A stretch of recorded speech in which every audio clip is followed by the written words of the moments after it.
Իսրայելի հարվածներից քարեկույտի է վերածվել Լիբանանի հարավարևմուտքում գտնվող Տիր քաղաքը։ Բնակիչները պահանջում են միջազգային կառույցներից դատապարտել Իսրայելի առանց նախազգուշացման հարձակումները։ Մարդիկ նույնիսկ չեն հասցրել ապաստարան հասնել։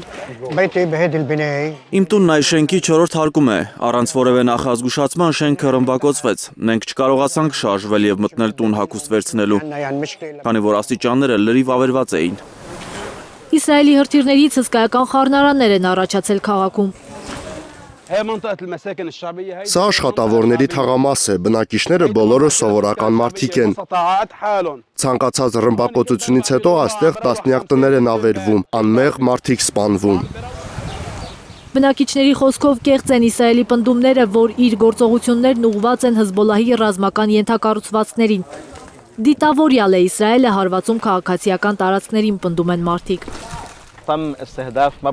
Թող լրատվամիջոցների ներկայացուցիչները գան ու փաստագրեն ավերածությունները։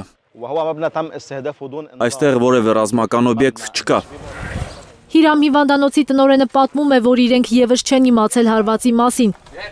Չեն հասցրել հիվանդներին ավելի ապահով տեղ տանել։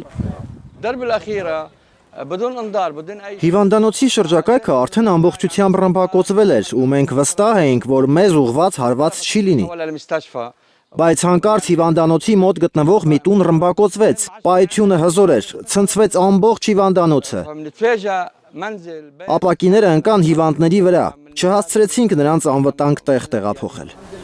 Տիրի բնակիչները հիշում են, Միացյալ Նահանգները նախորդ շաբաթ հայտարարեց, որ Իսրայելն ու Լիբանանը հրադադարի մասին են պայմանավորվել Վաշինգտոնում։ Բայց այս հրադադարն ամեն օր խախտվում է այս մարդկանց աչքի առաջ։ Զարուհի Սահակյան, Գագիկ Տեր-Ղազարյան, Հայլուր։